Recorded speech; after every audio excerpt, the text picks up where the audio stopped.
Professor Villa, sinta-se à vontade para, enfim, dizer o que sente mais importante. Mas sabe uma coisa que me chama a atenção, professor? Nós estamos diante de uma série de investigações que apresentam indícios de que o presidente Jair Bolsonaro tentou melar o jogo do ano passado, certo? Ou ele participou disso, ou ele não viu. Só tem duas possibilidades, né? Ou ele estava cego e tinha gente na sala ao lado tramando contra a democracia, tentando virar o jogo na mão grande, ou ele participou disso, né? A investigação só vai... Ou estamos diante de uma grande mentira, investigações completamente equivocadas e tudo mais. Não tem muita alternativa, né? É possível considerar alguém que tentou subverter o jogo, que levou o governador de São Paulo ao Palácio dos Bandeirantes, por exemplo, como um jogador qualquer? Não, veja bem, eu acolho aqui o apoio do fulano, realmente o fulano tentou subverter a democracia, mas as coisas mudam, o tempo passa, etc e tal. É isso aí mesmo, professor? Não é. Bem, primeira coisa, vamos por partes, né? Bolsonaro não é de direita.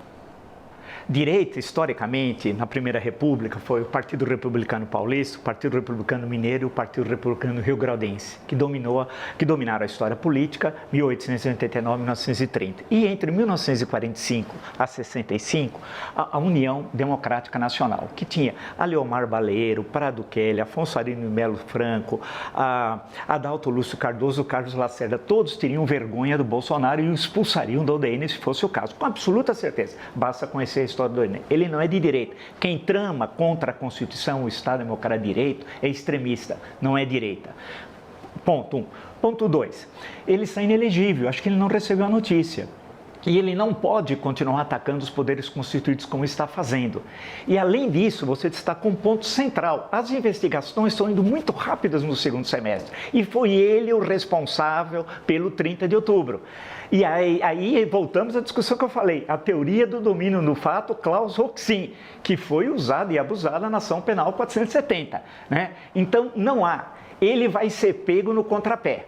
Isso com absoluta certeza. Terceiro, ele não pode receber dinheiro do fundo eleitoral, do fundo partidário, especialmente do fundo partidário, porque ele foi condenado pela Justiça Eleitoral. Há uma contradição em termos. Como ele pode receber dinheiro, como recebe do PL? Isso, e suas despesas sendo pagas pelo PL. Isso também é absolutamente ilegal.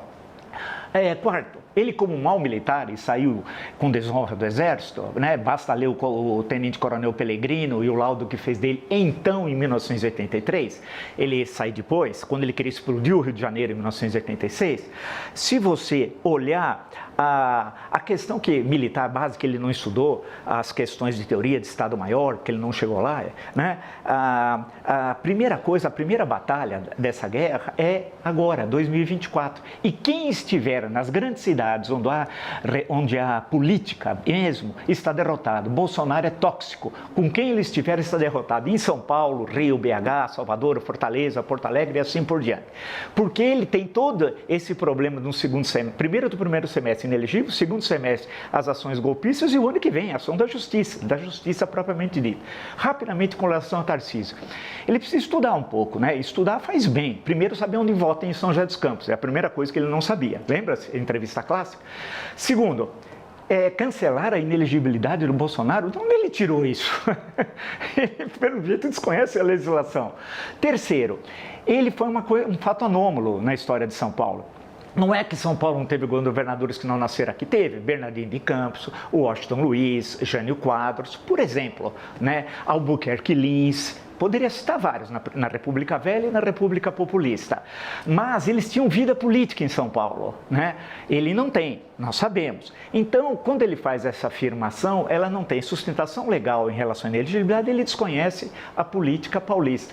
E se ele for reeleito, aí deixa de ser anômalo. Claro, dois fatos em seguida da mesma pessoa, você não pode chamar de anômalo.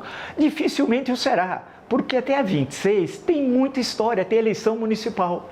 E na eleição municipal em São Paulo hoje, o candidato que ele supostamente apoia não é o favorito. Basta ver o resultado da eleição anterior, né? Então, pelo andar da carruagem, eles estão blefando. Eles fazem isso para ocupar o espaço no noticiário, é natural, nós temos de comentá-lo. Todos esses assuntos é absolutamente natural, mas ele é carta fora do baralho da eleição presidencial de 26. Cabe à direita democrática, liberal mesmo, conservadora mesmo, que ele nem é liberal nem conservador, e à centro-direita construir candidaturas. Agora precisa ter vontade política. Agora, quem tiver com ele vai estar derrotado.